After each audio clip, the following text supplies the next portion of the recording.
relationships, but you're wrong. Listen, there's no magic bullet. I'm teaching life skills. When you're sick, you need medicine. It don't always taste good, but it'll get you better. You need this medicine. It ain't gonna always taste good, but this is what you need. Men and women, bottom line, we need to have the conversation. Your partner wants to give up control, but only if you know how to drive. This is about being the best you could ever be, whoever you are. I don't care if you're a man, a woman, LGBTQ, space alien. I'll save anybody. I don't care. I'll teach a hedgehog how to have a threesome. What do you mean by that? Look, you don't have to listen to me, but you're wrong. Listen, I know I'm great. And I know you're thinking, Dante, there's no way I could be like you. But you could be me, you know why? Because you know who I was? Before I was me, I was you. Man School 202. Better hear what I've got to say because you won't get it again. I'm not an alpha male. I'm not a beta male either. I'm just a better man. Well, put your happiness first, because if you don't, they won't. Yo, GYBB, get your balls back. WWDD, what would Dante do? The sexual revolution is being podcasted, and I am excited. We got people in the comments. If we sound good, give me a thumbs up real quick. Give me a thumbs up, please. Give me a thumbs up if you're in the comments. Just want to make sure everything's sounding good. Yeah. Shout out to DJ Sneaker Freak, Renee Hernandez in the comment, Michael Love, thumbs up. What's going on? Everybody coming in? That's what's up. That's what's up. We got a lot to talk about, so let me get this popping. What's going on, my people? How y'all doing? Happy Thursday. It's good to be here. Good to be seen. Good to be heard. Big shout out to Xavier, Michael Love, DJ Sneaker Freak, all the people in the comments, Renee, Abizi, all of y'all in the chat. Thank you, man. Don Philly the Bull. Shout out to y'all. Thank y'all. Let me see real quick. I almost forgot my Cash App. If y'all like what y'all hear, you want to help out, why not? Help a brother out. Hit the Cash App. Let me get the phone lines open for y'all too. That's next.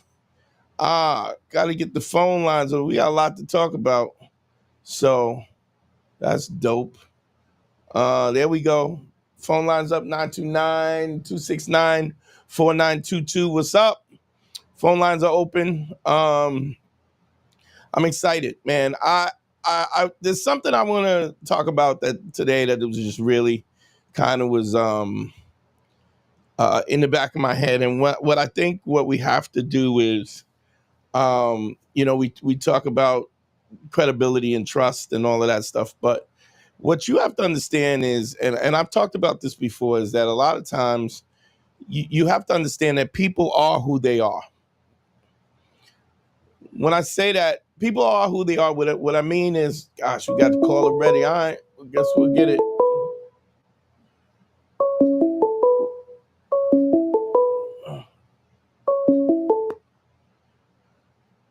Let's see if it comes in. Come on.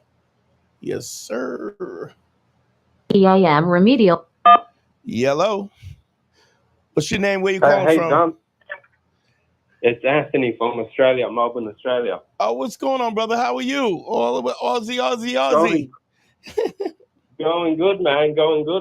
Hey, after the Olympics, I don't know if I should be saying sorry for what happened with Ray. It ain't your fault, though. We got shitheads all over. We got a president here who's telling people that Haitians are eating dogs. So don't, just because you had some shady breakdancer chick, don't take that on. That ain't you.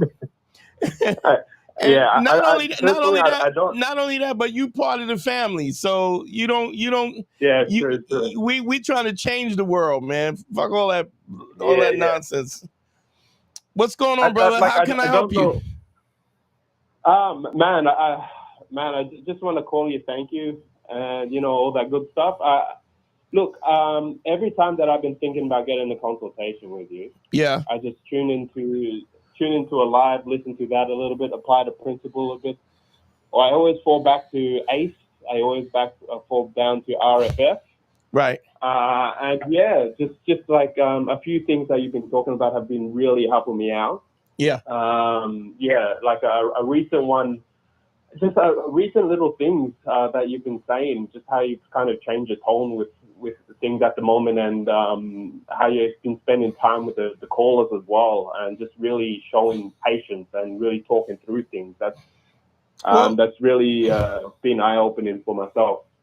I'm gonna. So let me ask you this: What are the since Yeah. you're on? What are the problems that you have that you think? Because to a certain extent, I appreciate the fact that you can tune into a live, and I hit on it. But I also, there's understand that when we do the consultations are extensively more in depth.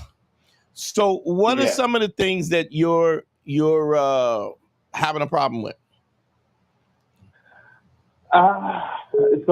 Yeah, like at the moment, I find myself when I'm talking with people in general, or with girls, and just really, I find myself a little bit too observant, and kind To of say that again, too observant, you said? too observant. Yeah, so it's not quite a hesitancy to go in and be like, hey, let's escalate things. But it's more, it's just more, it's just When you say yesterday, for example. Wait a minute. When you say okay, so give me an example. Give me an example of what you're talking about. Yeah, yesterday, for example. So I was, I was talking to this one girl that I just met, just at a workplace, and she was just kind of talking about things, and she, man, I'm blocking here. Yes, man, sorry. So fuck, man, I'm sorry, I'm blocking here. It's all right. It's all right. So you're talking to this girl. Well, just tell me what do you have a problem with? I mean, just you said you're too observant. I'm not sure what you mean by that, because I don't know that you could ever not be too observant. You know? Yeah. Like I was just talking with this one girl. I realized one thing that I need to do is I need to be a lot less serious. And just kind of be a little bit more playful, just to expand on my own personality. So let me ask you this: why do you think that you're so serious? That's the feedback I get from a lot of people. No, but I'm saying, people around me. I get that's the feedback. My question to you is, why do you think you're too serious? I mean, let's assume that the feedback that you're getting from people is correct. If the feedback is correct, why do you think the feedback is correct, and why do you think people say that?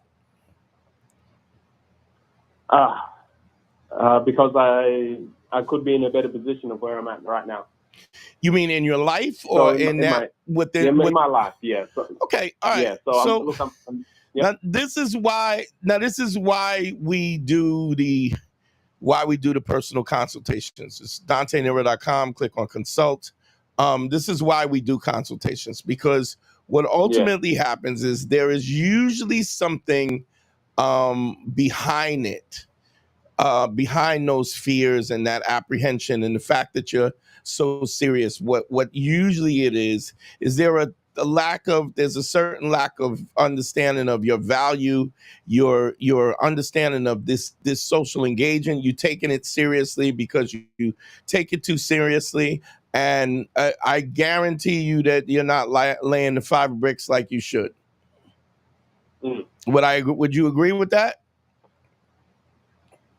I would agree, yeah. Okay, so there's a reason why we do lay the 5 bricks every day. It's because it allows you to stop taking it so serious. Because you have to understand something. If you're bringing something to the table, if you say you're a good guy and you're talking to some young lady and you have to understand that you are bringing something to the table, whether or not she understands that or not is irrelevant. The fact is that you know that you have value.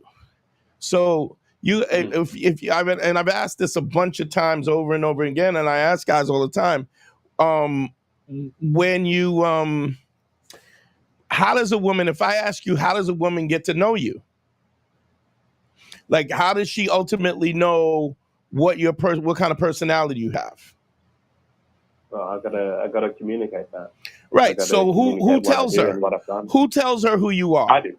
You do, right? I do. So if you have to understand something, if behind it all, you have this level of inadequacy, or you feel this level of inadequacy because of the fact that you are not in the particular place that you want to be in, right? That's going to come through. You can't hide that.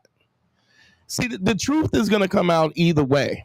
The truth is going to come out either way. And so you can't fake this. You got to actually believe in yourself. And the way we get you to the point where you believe in yourself is there's a whole process of what I do to kind of unearth where the insecurities come from in the first place. And once we remove that and you have a general understanding of that, and you're doing all the things that I'm telling you to do, like, for instance, laying the 5 bricks, then that fear goes away. So if you want to, I mean, like I said, the consultations up, one-on-one consultations, consultation.com, click it. This is an easy fix. We just have to kind of figure out what is triggering this kind of tragic, like chicken little attitude that every time you engage with a girl that this is tragedy. But it also has to do with the fact that you're not laying the 5 bricks. Because if you're laying the 5 bricks, right, there it becomes so it's what I call, I mean, it's not what I call, but it's called this exposure therapy. You're exposing yourself to these engagements where you can start to feel comfortable in them. And understand something, if you don't feel comfortable in them, you're never going to feel. There's the only way you can feel comfortable in is you have to do it. You understand? Yeah. It's so should I just be doing it longer? Say again? Should I just be doing it longer? Because the reason the laying the bricks, just doing that longer. The reason why I said I'm not doing it properly, because there was a time where I was making an effort, going out, and actually saying, all right, this is my purpose. I'm laying the bricks. But now it's been integrated in my life. So I'm no longer just putting that extra into the extra. But I mean, I honestly, I think Yeah. it should be a part of your life. There's nothing wrong with communicating people and experiencing people. Like, for instance, I speak to strangers all the time, but I speak to strangers, not just women, but men, everybody, because of the fact that my life is in abundance and I want to meet people. I want to explore things. I want to experience people and life in general. And when you approach life in abundance comes back to you. Does that make sense? Yeah. But you can't fake it. I mean, you can fake it till you make it, but eventually it all falls apart if that's not really who you are. Make sense? Yeah. All right, brother. I appreciate you calling, man. Yeah, cool. Hey, I'll book a consultation with you. The other thing I wanted to let out as well, that Cash App that you have there, I can't actually donate money to you because I'm in Australia and I don't have access to that app. I do PayPal. If you just go Dante Nero PayPal, I'll put it up though. Okay? All right, cool. Thank you, brother. I appreciate you. No. Bye. Later. You know what's interesting about this is that I love all of y'all and all the fans and everything that we do, and I'm really happy that guys are growing and they're learning and all of that stuff. But you have to do what I'm asking you to do. I get that it's difficult. Actually, no, I don't. It's not really difficult. The process in which I've kind of distilled is it's a really easy process. But you still have to do it. Hold on one sec. We got a call. To accept. What's your name? Where you calling from? My name is Josh. What up, Josh? How you doing, bro? I'm doing all right. Been following you for a long time, brother. Good. How can I help you? Yeah. So I'll keep it brief. I've been on and off in my relationship about 10 to 12 years. Okay. I made some mistakes. She's made some mistakes. How old are you? Not too. I'm 34. Any kids? No kids. Okay. Yeah. So you made mistakes, she's made mistakes, and what? Not to weigh sins, hers weigh a little bit more than mine, though. Wait, say that again. Repeat that again. Not to weigh sins, but hers weigh a little bit more than mine. Oh, she cheated on you. You can, yeah. I mean, not that I haven't, but yeah. I get it. But okay, so how did hers go further than yours? So at the beginning of this, you know what I'm saying,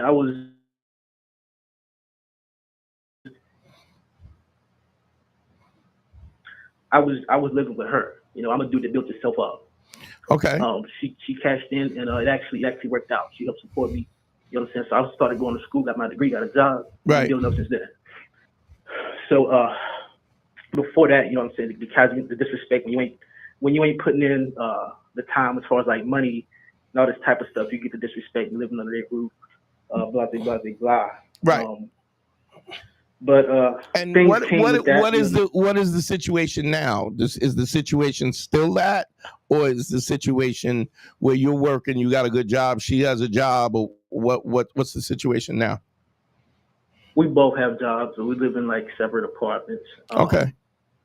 I make enough where I can give her something if she needs it. I work off for hundreds of dollars, she needs it, whatever. Okay. And so yeah, I'm doing a lot. Does she have a good job as well? She don't make more than me. I make more. Okay. And she has her own place, yes? Yeah. Is it elaborate, or is it just a place that she lives? It's just a place that she lives.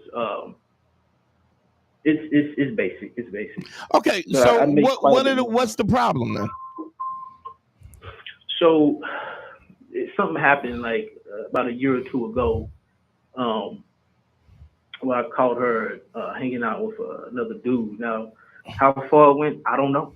Okay. But the context is like I don't really care any, like she volunteers who calls the phone, send me screenshots and all this stuff. I told you don't share that with me.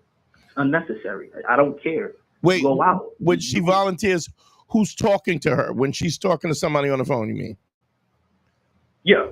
So she's like, oh, I'm talking to this person and what such and such and such, right? Yeah. So here's my question also. If she's doing that, right? My question is, are we in a situation where I don't know. I guess because here's my point. If she's volunteering these this is who I'm talking to. She's doing. Why do you think she's doing that? Because she wants you to trust her, right? Right. But the ones that she don't want you to know that she's talking to, she's not going to volunteer those. Exactly. So my question is, do you think that her constitution is that she's untrustworthy? I already have a peg that's untrustworthy. She can't buy my trust. Okay. Then why are you still dealing with this? I don't know, man. That's the thing. Like that is not an answer. You should never, as a man, if you want to consider yourself like as a man, you should always, and I mean always, be in a situation where you are where you're where if you're in you should always know why you're doing what you're doing. Do you understand? Right. And if you don't know why you're doing something that you're doing, then that is a problem. That is a huge problem. If you're in a relationship and don't know it's a relationship that you shouldn't be in, you understand? I guess I feel like I owe it because she supported me so much. Did you support her? You know, I have supported her. Yeah, I have. Okay, in the beginning when I didn't have nothing. Right, but when you, I mean, so you didn't have anything initially, and then you did, and now you're supporting her, right? Yeah. I mean, So she got her own is it? job Wait a minute. So let me ask you this: is the relationship good or is it not good? I mean, like, if outside of just basic relationship, like, she make me laugh. She's actually a cool person. She follows my direction or whatever. I just don't try to have her pegged as a liar. All right. So here's my thing. If you want this relationship to move forward, right? If you're gonna, if you took her, she cheated and you took her back, and y'all supposed to be in a relationship, right? You either gonna be in the relationship or you're not gonna be in a relationship. You can't have one foot in and one foot out. So if you're gonna forgive her, you forgive her. That doesn't mean you forget. It just means that you forgive her, and you understand something. You know, like this is a thing that I've, you know, a little principle that I want to speak about. If I, God rest his soul, Kevin Samuels. But Kevin Samuels used to say that you know, men don't cheat, they just access options, right? Right. Here's where I differ. Yes, I agree with that. Men don't cheat, that they access options, but so do women. Mm-hmm. So here's a situation where, like, anytime I hear a guy tripping because his girl stepped out or whatever, now there could be, you know, we all have a you know, a level of a breaking point, whatever, male, female, otherwise. But my point is, nobody's cheating on you. What they're really doing is just showing you who they are, right? Now, you have to ask yourself if honestly, if this woman is her constitution a cheater. You know what I mean by that, right? If you could break down Constitution. What I mean is at the core of who she is she a person that's untrustworthy? Okay. I'm not saying, because understand something. Two things that we will always have to do as human beings is give forgiveness and ask for forgiveness. That's just the nature of the human condition, right? The problem is that there are certain people that do things and it is part of who they are, right? Mm-hmm. And and there are other things that where people I've lived a wild life, right? So I've seen people do things that I would never thought they would do, that I didn't even think was in their character, but given the right combination, right, it's very possible that people will act out of character. Primary example of this is I don't know if you're watching the whole Diddy thing, right? Yeah. But there's a lot of guys guys and girls who probably wouldn't have been caught up in some freak off parties, but getting caught up in a freak off party if you don't have your morality and your ethics in place, you will do things that you never thought you would do. Does that make sense? Right. Yes, sir. And so what I'm saying is, given a condition where you weren't, I don't know if you were working when she cheated you or whatever was going on, if you weren't giving attention or whatever, there's a possibility that based on the circumstances, she might have been in a place where she stepped out, right? My question to you is, you've been with her for 10 years. Do you know that her constitution, who she is she an untrustworthy person? I would say this: if she was under pressure and she was in trouble and got arrested, she would not snitch at all. Okay, so in essence, you're saying that she's not an untrustworthy person. So did you ever talk about what was the thing that made her, why she stepped out, or what was the reasoning behind it? Well, my mom was sick, and I was staying with my mom in a different city for a while, probably about 30 minutes away. I was spending a lot of time with my mom before she passed. And I wasn't there. I was with my mom for months. Okay, so here's a question I want to ask you. if that is the case, is it simply a fact that if you're not available to her for any period of time, that she's going to step out? Is that something that's your concern? I'm not even, to be honest, Dante, I'm not even really, like, if that happened right now, I would have I'd be like, okay, it's a wrap. Like, I wouldn't cry. Yeah, I get that. But what you're also in a relationship that you're not really in is what my concern is. That you're wasting your time with somebody who you're not really putting, you're not put, and not only that, but let's be honest. If your attitude is like, I could take it or leave it, right? Chances are overall that you're probably not putting all of yourself into this relationship anyway. So let's be honest too, if what has transpired in the past is that she stepped out because of whatever, right? You're creating a situation where it's just gonna happen again. You feel what I'm saying? Like the reason why she stepped out was because you were unavailable, and now you're being unavailable. Yeah. So I mean, you're almost not even like giving this a real opportunity. So I just think this. So when we talk about ACE and we talk about credibility, right? Credibility is also you keeping your word, right? So whether or not you said this verbally or not, if you're still in the relationship, the assumption is that you want to be in the relationship. If that's not what your intention is, then you shouldn't be there. Does that make sense? Right. Yes, sir, it does. Because you're literally setting up the same conditions that made her step out on you in the first place. Now, understand something. I'm not excusing her for her, her lack of being trustworthy or anything.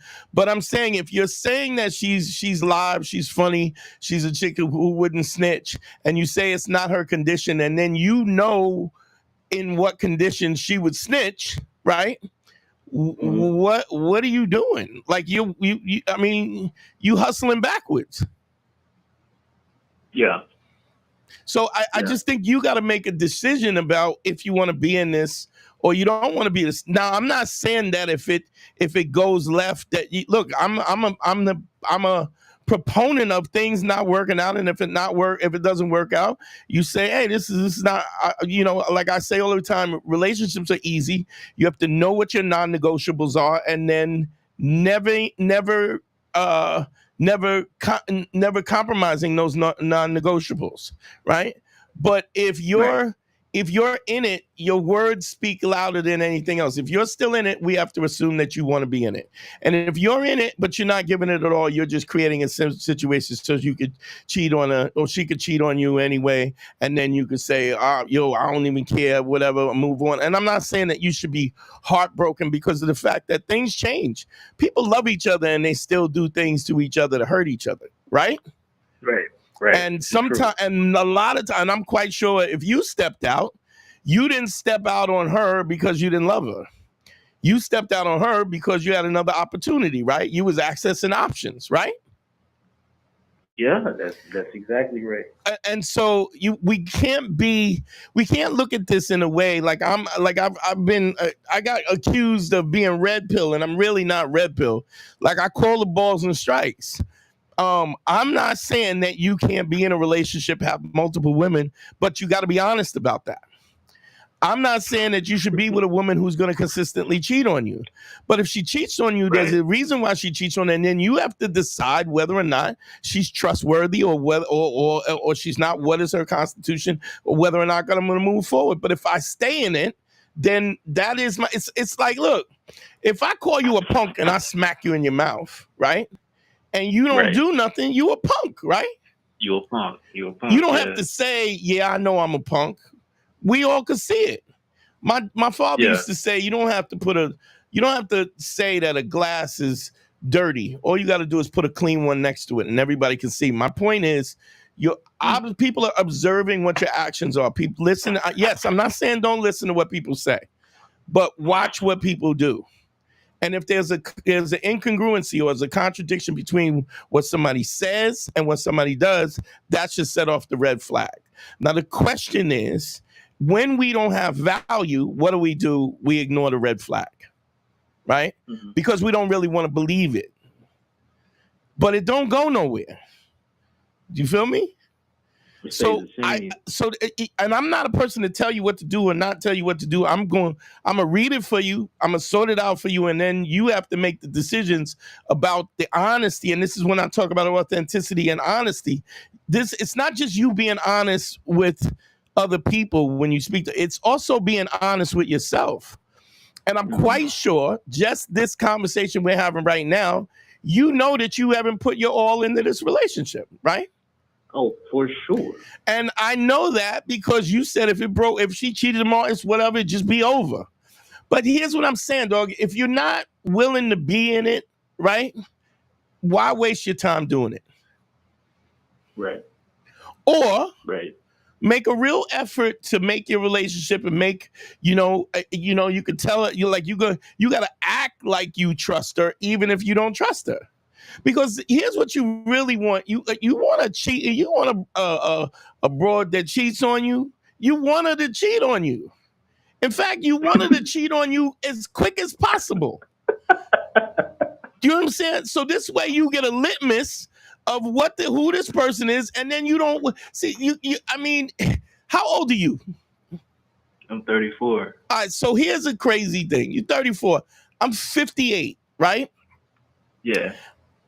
At 34, I don't know if you're getting to the point where you understand that time is the commodity. It's not the money. It's not the cars. It's not the chicks. It's not the houses. It's time. Because without time, you can't consume it. Here's a crazy thing. We were just talking about Diddy, right? Diddy got spotted in Central Park laying on a rock and riding a bicycle. Do you know why he's doing regular stuff now? Because he's getting ready to do long time. He getting ready to do football scores. So riding a city bike is something he would never do when he was riding high. But right now, the simplicity, if I could just lay on a rock, you know what I mean? I could just lay on a rock, that would be nice because you getting ready to get it. So what I'm saying to you is you're wasting time in a situation that you either need to make a decision or get out. Facts. And you're talking to me, so I'm going to say it from your perspective. It ain't fair to you. You're not even being fair to yourself. You feel me? This is true. Yeah, I do. And the clock is ticking, dog. I understand. Everybody who's listening right now, understand this. You give up 24 hours of your life for whatever you did in the course of that day. Stop wasting your time. If you want to, if you got goals and things you want to do, you slipping. Because I'm telling you, it's like, you ever hear that thing with somebody that smokes cigarettes and you go, that takes a day off your life. A pack of cigarettes takes a day off your life. Yeah, you don't. Yeah, well, and you hear them go, you got to die for something, right? Right. But the point is, what happens if you die on Saturday, right? You probably wouldn't smoke that pack of cigarettes, right? Because you down to your last few days, so now it matters. But when you have an abundance, then you don't act like time matters. You feel me? I feel you. That was beautiful. That was a beautiful wraparound there. Yeah. So make a decision, dog. Make a decision. If you think she's worth your time in, then put the time in. And I have to assume that you think she's worth the time because you're doing it. I mean, I love her. I don't know if it's that type of, you know what I'm saying? I love her, but I don't care. Yeah, I mean, people love, listen, just people love, look, I get a little flack by this. A woman could be with a dude that beats the crap out of her. He could still love her. What the point is, he just won't know how to express his love, or the way that he was raised, he expresses love in a violent way. And I've seen that with women too. I've dated women who will do anything to start a fight, will egg you on so that you're physical with them because and you're like, yo, what is wrong with you? And you'll literally realize that when you look at their household or their family, this is how they operated. So this is the norm. Violence is a norm to her, you know? So Right. it feels normal, so that's what they want to go back to is the normal. And so when you're a guy and you go, well, I love you so much and I want these things for you. When somebody doesn't want that, when they don't have their own self-value, they will sabotage their own life. Understand? Yes, sir. That makes a lot of sense. You know, so make a decision, bro. And if you need me, you know, I'm if you there's things that you need to talk about or you need to sort it out, here it is. Just DanteNero.com. Slip one-on-one consultations. Just click on consult and I'll help you sort it out. But I mean, I feel like you have a handle on it already because I can you know, like I'm paying attention so I can hear the difference in your energy. It's like and I'll tell you, you tell me if I'm right. Your attitude is like, yo, what am I doing? Like I'm playing myself. And that's where the laughter comes from. You know what I mean? Because your pride is causing you to make these decisions, right? And the only person you screwing over is yourself. Yeah. Okay? Yeah. All right, family. I appreciate you calling. I appreciate it, bro. Yeah. Thank you. Yeah. Understand this, y'all. I want to say this right up front. When you stay angry at somebody, all you're doing is giving them permission to hurt you. You're letting them rent space in your head. Don't get me wrong. I think there's absolutely times and situations where people are on purpose. They are abusive or deceptive or trying to. But most of the time, understand this, 98% of the time, people do things because of their own insecurities or their own desires or their own selfishness. They're trying to get from point A to point B, right? And you just happen to be in the way. And so they run up your back and you think it's personal, but it's not. It's really not personal. It's just a scared little weak person who doesn't know how to have control over their life. Hey, how you doing? Where you calling from? Hey, it's George. How you doing, Dante? What's up, George? Where you calling from? I'm from California, SoCal, California. Oh, SoCal. What's going on, brother? How can I help you? Yeah. Always gotta check in, show some love. I appreciate you. Yeah, man. Just calling. Like, I'm always trying to call in to talk y'all up. So, I feel like I got a bag. I always got something that I'm like, oh, I learned that from Dante type of shit. Okay. All right. That's cool. Yeah. That's cool. Yeah. Is there anything I can help you with while you're on the line? No, man. I just wanted to just wanted to share some wins. Like yesterday, I talked to a girl. I haven't talked to her in a year, dude. And like she. Like we broke up, like it's all clean break, but she only had good things to say. Right. If that makes sense. Okay. And what broke y'all up? I kind of wanted to have a little open. I wanted her to be more accepting that, hey, I'm like other women. Right. And that was too hard on her, and I wanted to be respectful and I was honest. Right. And you still have a respectful relationship with her, yes? It was like all love. Like I we haven't talked in about a year. We don't follow each other. Like we just nor should you, because clearly this is painful for her. Do you understand what I'm saying? Yeah. And I'm trying to be respectful. Like I understand. Like I love her. Like she's an amazing woman. Like all respect.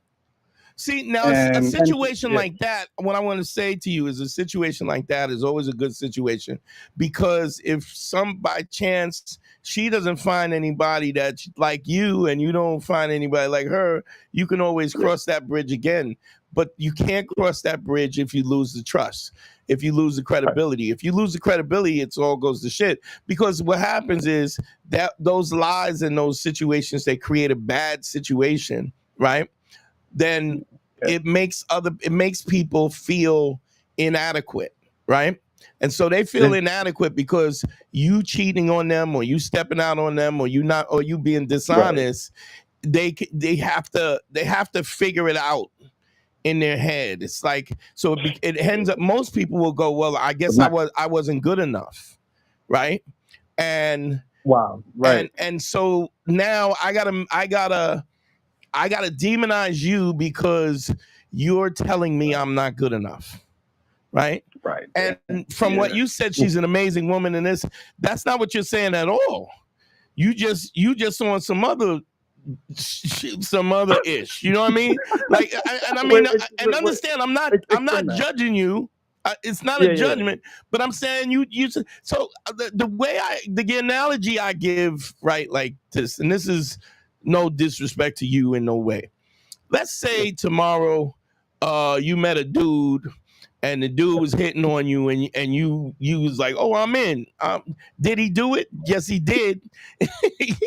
Right, and you had to tell your girl, listen, I really like you. You're an amazing woman, but I'm gay now. I like dudes, right? Okay. She can rectify that in her head. She can qualify that in her head, because she's going, well, I'm not a man, right? What he wants is just something else. He wants something that I can't give, and so, you know, you even if somebody, even though there's pain and something like that, and there's rejection to a certain extent, it's something that you can quantify, because of the fact that she understands that if you want a man, you don't want her, right? It wasn't a knock on her. It's a loss. Like, yes. it's grieving. But it's not a knock on her for sure. But here's my thing. Let's say you're with somebody, and you're a simple dude. You ultimately want to live off the grid, right? And you want to gather rainwater and homestead, and you want to grow your whatever goofy pine cones. Goofy ish you want to do, right? And she wants to live in the city in Midtown Manhattan, and she wants to work in finance, right? Right, it's not gonna work. It's just not gonna work. But I think what happens is, when it's still male female, we look at it differently. It's like, oh, I wasn't good enough. No, it's just the analogy I use. I love, my favorite ice cream is chocolate ice cream. If you ask me why I like chocolate ice cream, I can't tell you why. I just do. Right. How about this? I hate mint chocolate ice cream. If you ask me why I don't like, I don't want no mint in my chocolate. You know what I mean? It's real simple, you know? Right. But if you're going to get mad at me because I don't like mint, do you understand how goofy that is? Right. No. It's just, you just don't like it. Like, I'm gonna be okay. Yeah. Like, you're gonna be okay. I'm gonna be okay. We can go on with our lives. Well, hold on. Now, you can't really say that she's gonna be okay. You hope that's the case. But I'm saying, to be honest, what's most important is that you gonna be okay. Right. Maybe when I said she's amazing, when I said she's an amazing woman, like, she's honest. She's like what we talk about, like a girl that's hot versus a girl that's got accountability, a girl that is loyal, a girl that, like, so when I say she's an amazing woman, I meant like she's a beautiful woman for sure, but I meant like those deeper values that I'm starting to see. I get what you're saying, and I don't care. Do you know what I mean? Like I mean, no disrespect, but whatever floats your boat, right? What I am saying is, what you have to do is you have to maintain your credibility, and you see, absolutely. And this is a primary example of when you maintain your credibility, and you say to somebody, "Hey, listen, I'm young. I still want to smash. I still want to move around. I really like you. I like hanging out. If you want to still hang out, I'm totally down. But I'm gonna do what I do." And then she can make a mature decision about if it's too painful to be with you, or if what you bring to her life is important enough that she wants to. She'll make the compromise, or she'll go, "Hey, I want to. I still want to rock." But the fact that you give somebody that,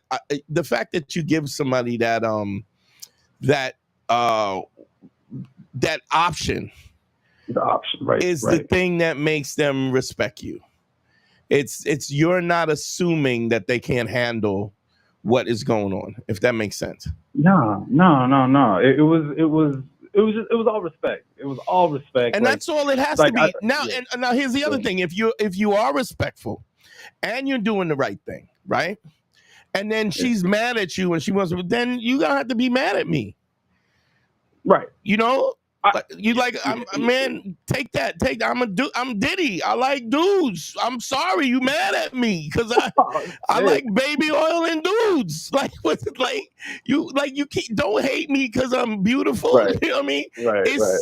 The point is that's really the thing, and that gives you the confidence. It's also that here's something I'm quite sure you haven't even thought of that's really affecting you in a way. Is there's a level of confidence that you have because you were able to break it off, say what it is that you actually wanted, stick to your guns, and still maintain a level of respect with somebody else, which is the lesson that I'm teaching every week and every time I go on this live. You talked me through it one time. I was telling you about the breakup. I was like, man, like it's cool. I don't really feel like very hurt. I just like when we had to break it off, you know. And you kind of hit me in the face with like you were like, and you're gonna find a better woman anyway. Right. And I was like, damn, like I didn't even really think like. So you're right. Yeah, I didn't think about that then. I'm not thinking about that now. Probably too into the moment, but yeah, you're right. Like I'm not even thinking about how this is gonna affect me with future. Yeah, because it don't end there. It don't end until you want it to end. Yeah. You don't give up. You're not done until you give up. If that makes sense. Right. Okay. Right. Man, I appreciate you calling, family. I appreciate you. And I'm glad that life is going dope, man. I'm glad. Yeah. I told you, like, I started crying when the phone mattress phone, what's it called? The memory phone? I was sleeping on couches, Dante. And then when they delivered, I came up, got a job, they delivered the memory foam mattress. I started crying. Like, I prefer the purple though, but that's me. Okay. But I appreciate. Oh no, that's just dope. Hey. Yeah, I appreciate you, man. I appreciate you, Dante. All right, peace. Hey, thank you. Yeah. All right. Phone. Let me put the phone lines up real quickity, quick. Also, real quick. Here's the phone. Let me see what we got here. Don't forget the Patreon, y'all. Let me put that up real quick on the screen. The Patreon is www.patreon.com/manschool202. We do bonus content, game, technical stuff and stuff. So please sign up for that, y'all. That helps me keep doing. This computer's working a little slow. It's time to upgrade. So but I mean, yeah, it's an interesting. I've said this 100 times. The scariest thing that I've ever heard was that you can do anything you want to do. What I mean by that is that until you have put in the dedication to or the sacrifice to achieve a particular goal, you have no idea what your limitations are. And those limitations you'll be sorely interrupted by that if you're in. Hey, what's up? Who am I talking to? Where you calling from? This is Davis. I'm in Missouri here. What's up, David from Missouri? How can I help you, brother? Not too much. I'm so happy to have the line. Big fan. I'm glad I can help. What can I help you with? So this is like a bit of a situation here where, I listened to the Black Phillip show and what you said about on the, with like friend zone type situations. Yeah. You got to like blow those up, throw a grenade in the middle or something like that. Okay, let me ask you something. Have you listened to the new content or have you just specifically listened to Black Phillip? Not too much the new content, but okay. I have listened to a little bit of it. All right, so let me say this. A lot of things have changed. I've matured. I've learned more. I'm more intuitive about this. Things that I made mistakes. Not mistakes, but I guess I would say the new Man School is a more nuanced approach, and it's more about the solutions, right? So my point. So when you say that somebody was trying to put you in a friend zone, or were you trying to put yourself in a friend zone? I had been in the friend zone for a little bit. Okay, why was that? How did you end up in the friend zone? Let's deal with that first. Because I was on some pussy shit. I met her years ago when I didn't really, understand how to assert myself. Okay, all right. And so you were in the friend zone, and then what happened? So now wait, now how extensive were you going on dates with her, hanging out with, just kind of real goofy, or was it like, oh, this is my friend and we, like, because I'll be at the comedy club a lot and I'll see a couple and be like, oh, you guys together? And they'll be like, no, we just friends. And I'm like, it had never been to that level. Yeah, it never got to that level. Okay. But I have done some goofy shit, definitely. Okay. And about a week ago, it was her birthday, and she asked if she could throw the party at my house because, she got like a smaller place than me. I was like, yeah, cool. So then we do all of this for the night. And then in the end, I was, alcohol, whatever parties, she was acting like in a way that I wasn't really appreciating. And she ended up leaving these chocolate strawberries at my house. Okay. So then I'd eaten some of the strawberries, and then she sends me a text. She was like, oh, I left the strawberries at your house. And I ate all of them. Uh-huh. And then now she had gotten super mad at me about that. Okay. And then I didn't want to apologize because I was just like saying, oh, I wanted the strawberries. I'm not going to apologize because I don't want to. And that was wait about a a week minute, ago. wait. Hold on. Where'd she get these strawberries from? Who did somebody give her these strawberries or what? They were like a birthday present. Okay. It was, so did some dude gave her the strawberries? No, it was a girlfriend of hers. I mean, even if it was a girlfriend of hers, it wasn't your strawberries, right? So let me ask you something. Do you think you should? They were in my fridge for over a day. God damn! If you did she call you the day and say, or you just knocked them out right away? Like they were in my fridge for like probably 18 hours before I got in. First of all, the fact that you said 18 hours is crazy. The fact that you was counting, that the hours that she was that she left it in your fridge that's a little crazy. That's a little creepy. But here's my thing to that, right? Did you want to do the party in your apartment? Yeah, I was happy to do it. I have records and all of that stuff. I mean, but you like this girl, yes? Yes. Okay, if you didn't like this girl, would you have just let somebody throw a party in your house and then have to clean up afterwards? Nah. Okay, so my point is, and she's not aware that you like her, right? I think that she is aware, and she has been a little bit manipulative about it. Okay, and so then you probably shouldn't have done the party. I agree. I so agree. This is where Ace comes into this, and you talk about stuff that you've done goofy before. First of all, if you count the hours that the strawberries was in your thing, and then you eat the strawberries and you go, yo, I didn't want to apologize because I didn't want to, like, you like, when I say that out loud, don't that sound goofy to you? Yeah. Okay. A little bit. So if it sounds goofy to you, imagine what it sounded like to her. And I'm not saying that she owes anything, because if she's aware that you like her and she's being manipulative, right?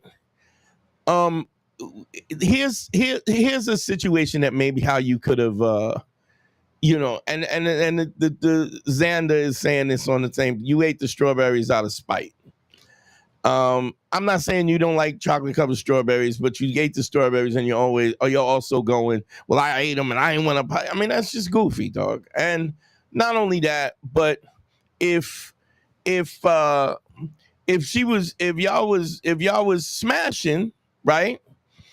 And she said, "Oh, you ate my strawberries," and you would say, "Don't worry, I'll get you more," right? Yeah. Okay. So what I'm saying is, how about you go and the next time somebody says, "Why don't you be honest about what your feelings are?" She says, "Listen, I was wondering if I could do my apartment in your," and you go, "Listen, you're not my girl. You know I like you, right? You're asking me to do something and you're being manipulative, and I know you like me. Now, if you don't like me, I that's fine. But I don't want nobody in my house. I don't want to clean up. I don't want your strawberries in my fridge for 17 hours, much less 18 hours. It's just too much. You've gone too far. You feel what I'm saying? But the point is that you were dishonest in the first place. You have been dishonest. I know. I wasn't being honest to myself either. Exactly. So you didn't want to throw nobody wants to throw somebody else's party in their house unless you close. Like if that was your girl, you probably might even throw her. You might throw her a surprise party. Because but can I throw another detail into this story? Sure. I threw down the gauntlet, and girl, she was texting me. She was trying to call. She was really mad for like a week, and I just got disengaged. Okay. And now she's coming back at me on the other end. You know. But still, you have still not been honest.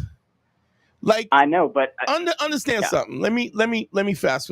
There's a way I can resolve this. Real game is no game. Know what that means?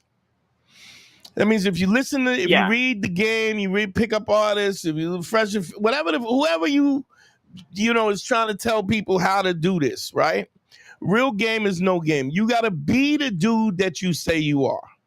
If you're not the dude that you say you are, all it's going to happen is you're going to keep pushing. You're going to keep it pushing until you run up on somebody who's got your number.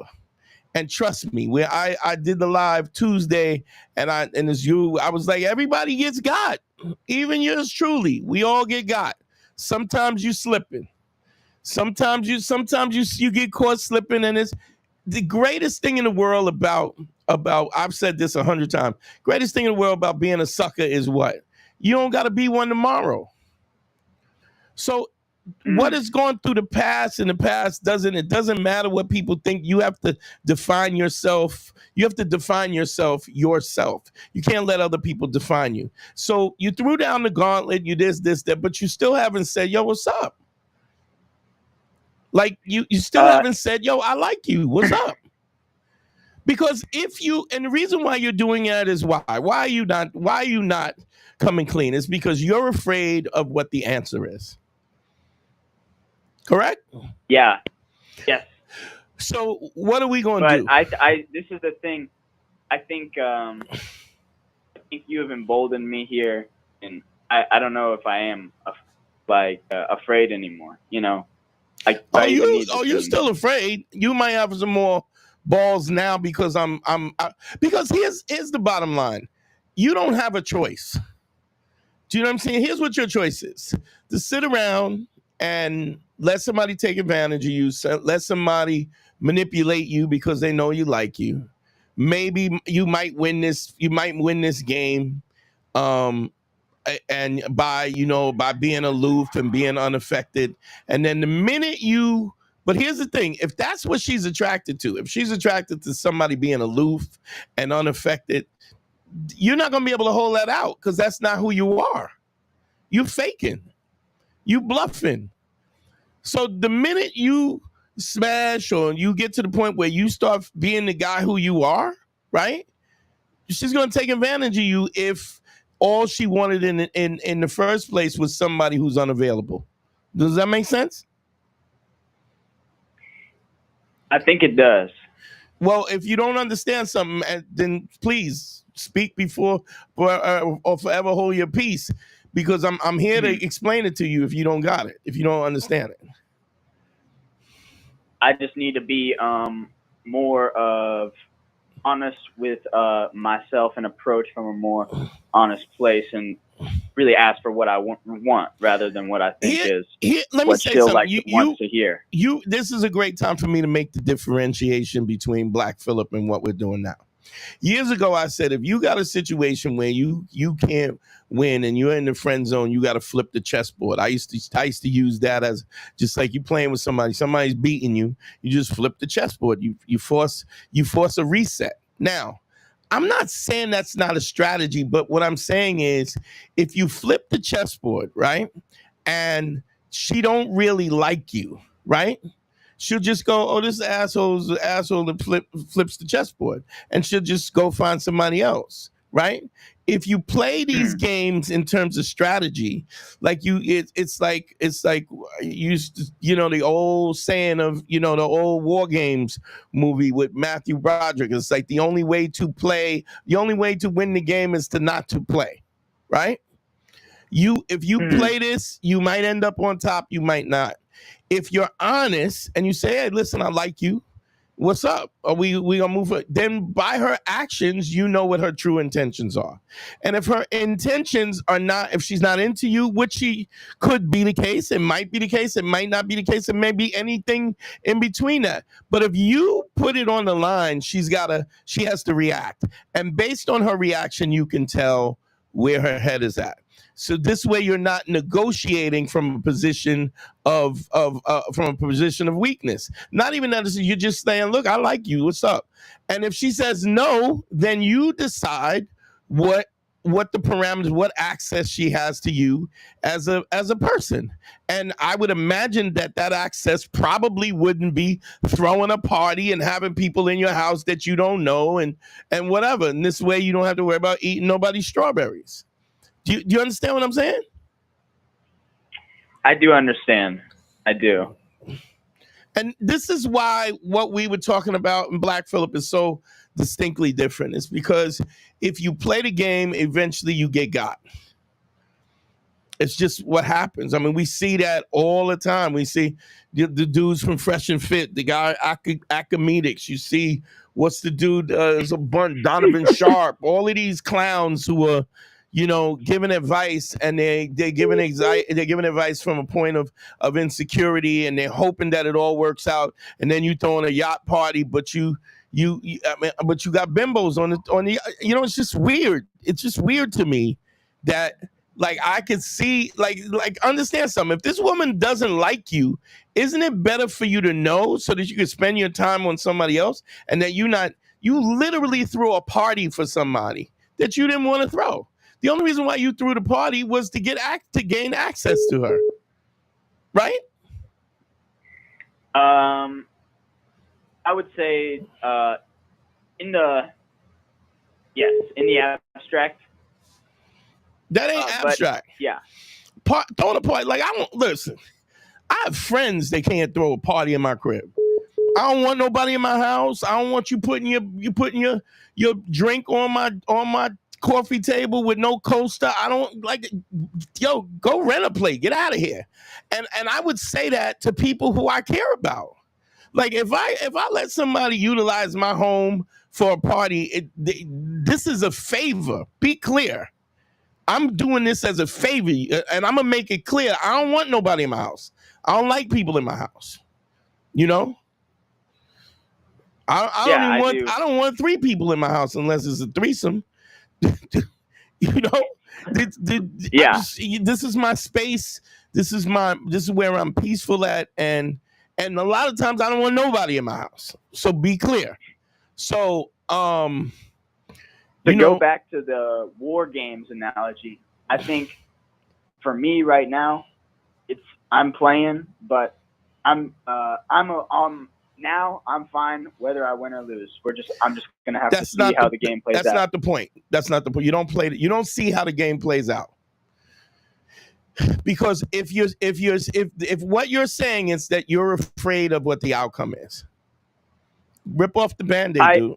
Rip off the Band-Aid. Just go, yo, I like you. I want to take you out to dinner. The only reason why I'm kind of mad that I think I like you, and if it's okay if you don't respond, if you don't feel that way, give her it out.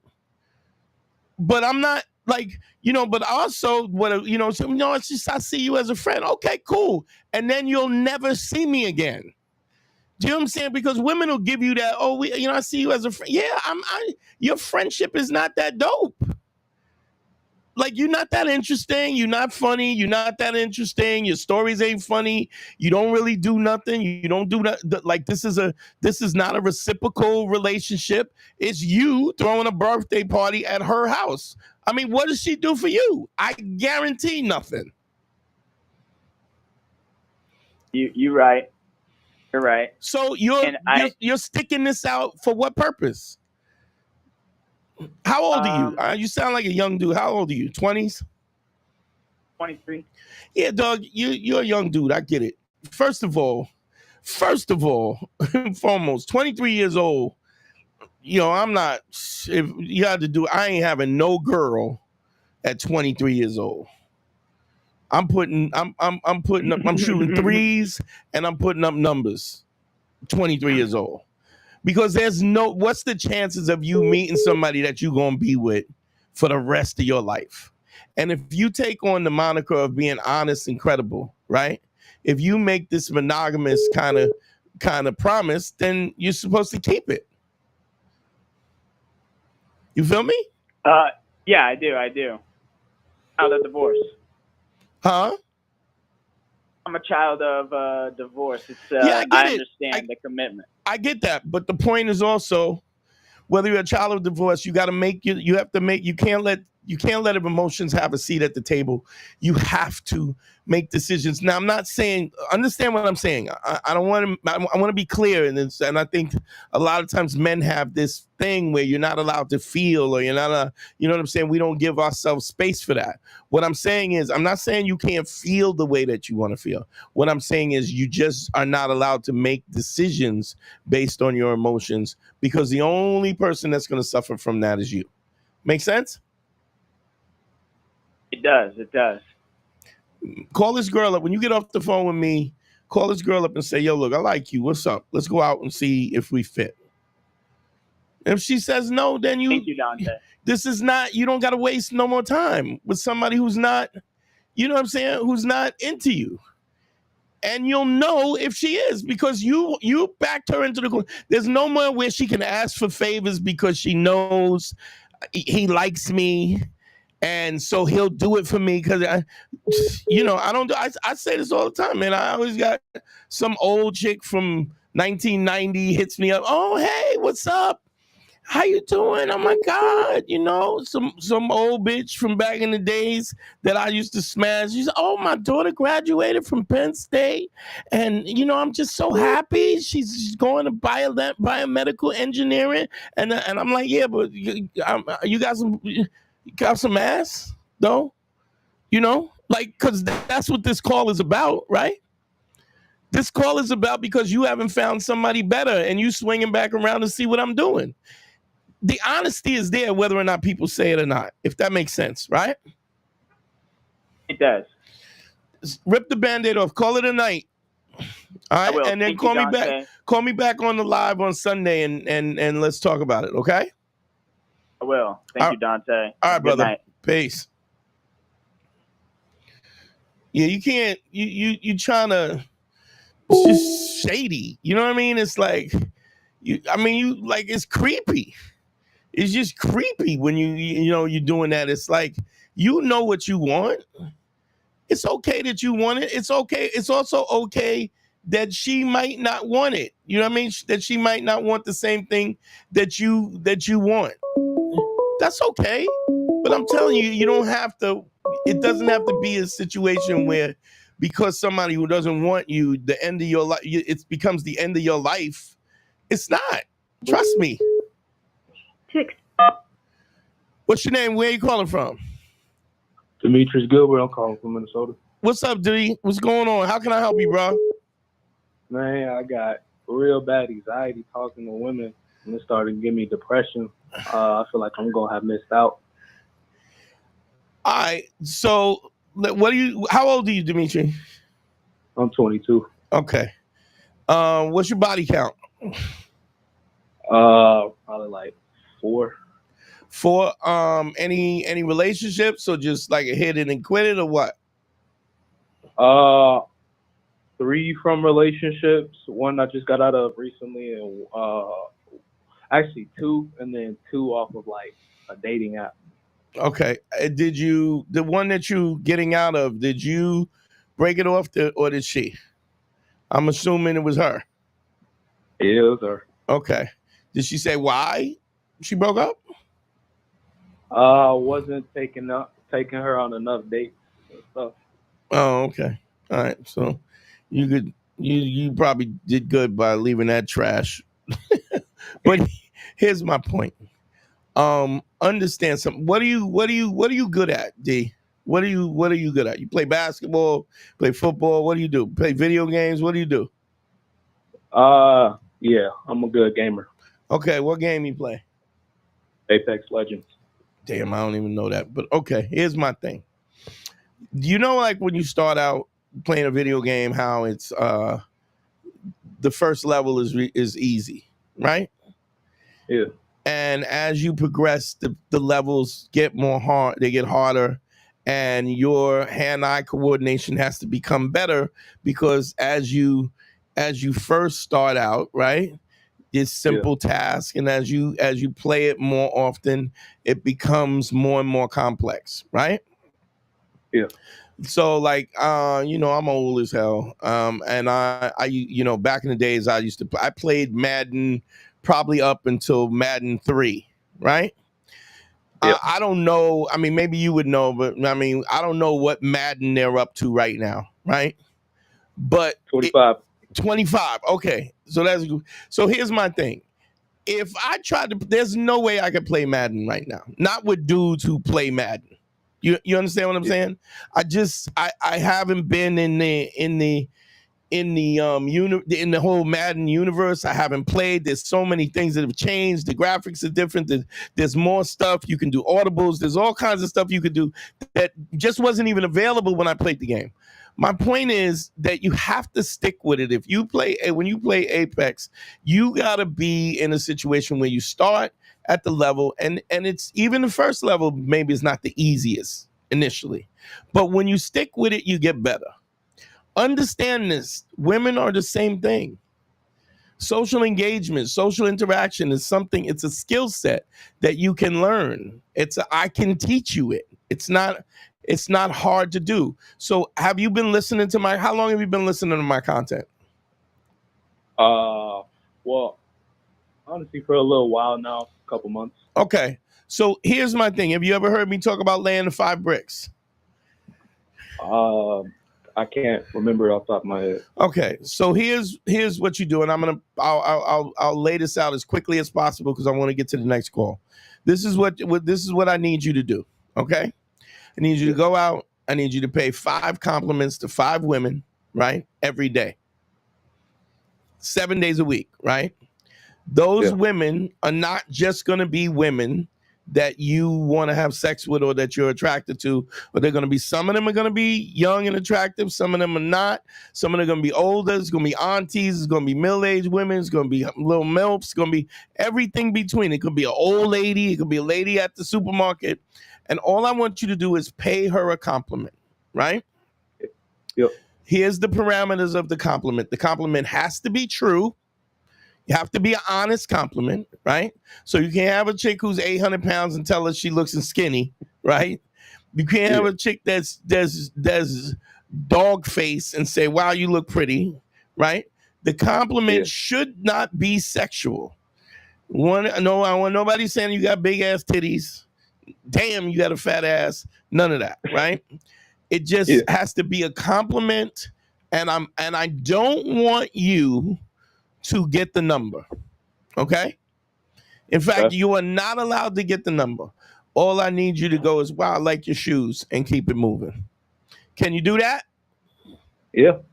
You do that, it's gonna, now it has to, you gotta make, I need you to make a commitment to me, because everybody's listening, everybody's in the chat, everybody in the chat, give me a thumbs up if you're hearing this, right?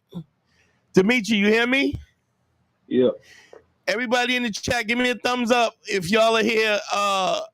I want y'all to give me a thumbs up if you hear us talking, because we're all gonna hold Dimitri at a responsible, accountable for this, right? Let me get a thumbs up. There go one, the Wired Christian. He's watching you. Who else is coming in? Who else is gonna give me a thumbs up? Let me know. Y'all hear me? Xander, I hear you. Eric Panaranda, you played yourself. Time shift. So I want you to know everybody's listening to you, right, Dimitri, right? Yep. You are to do this 5 a day every day. If you come home from work or you come from school or whatever and you haven't done your 5, you are to go out and do another 5. You need to do your 5 every day, okay? Yeah. You are not allowed to get the number, right? All I want you to do is observe the person and have an honest compliment, right? Yep. I like your t-shirt. I like your hair. I love your makeup. Love your shoes. That's a cool bag. And all I want you to do that, and then keep it moving. Can you do that? Yep. You give me your word. I promise. All right. Can you call back the live on call back the live on Sunday? Can you do that? Yes, thank you. All right, you call back on live on Sunday. We'll talk again. But I want you to understand. Repeat it back to me. What I want you to do. You want me to compliment 5 different women, 7 for 7 days. Can't get no number. Keep it pushing. Keep it pushing, right? Then the compliment has to be what? Non-sexual and honest. Yep. It has to be honest. Okay. Yep. If you're looking at somebody and there's nothing you could compliment on her, right? Then you move on to the next one. You got me? Cool. Yeah. Okay. Yeah. So the Wyatt, I'm going live on. I'm going live on Sunday. I'm definitely going live on Sunday. So Dimitri, you gonna call me back on Sunday, right? Yes, sir. Honest, all different kinds of women, all shapes, all sizes, all ages, non-sexual, honest, 5 a day. Can you do that for me? I'm gonna do that. All right, D. Back Sunday. I'm holding you to it. We got thumbs in the comment. They want to make sure that you do it. So people are holding you accountable. Okay? Thank you. All right, brother. I'll hit you back. Or hit me back Sunday. Yep. Peace. Dimitri, we listening to you, Dimitri. So you know you gotta get on it. Get on it. I'll give you till tomorrow. You got to start tomorrow. One of the reasons why I think this is something that's going to be important, and people who listen, I want y'all to check back because I want to talk to him, and I'm going to show you what the transition of going through the plan on different levels. Don't get me wrong. I want you to understand that this is just the first step. But there's so much more nuance to this than you could ever understand. But it's the start, and that process of laying the 5 bricks it's life changing. Who am I speaking with? Where you calling from?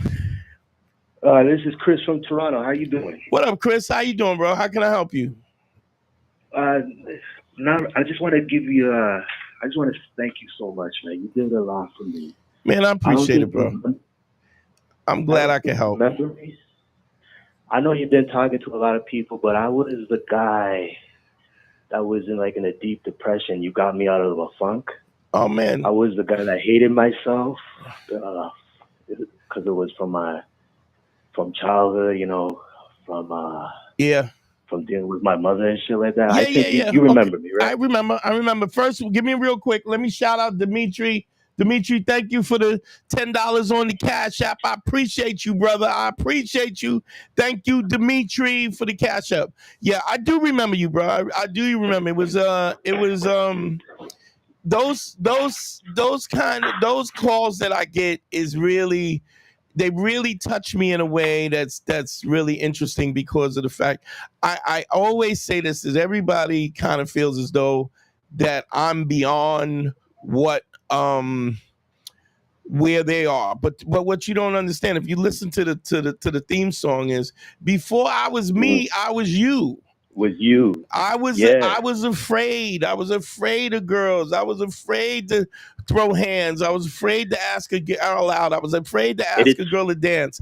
It's funny that you say that, because after I was done talking to you, the next day I replayed that episode over and over again. Wow. And one thing that stuck to me the most was like the moment you don't put your foot forward, you're losing this game. Yeah. And that kept going in my head over and over again. So, after that, I started to go into kickboxing.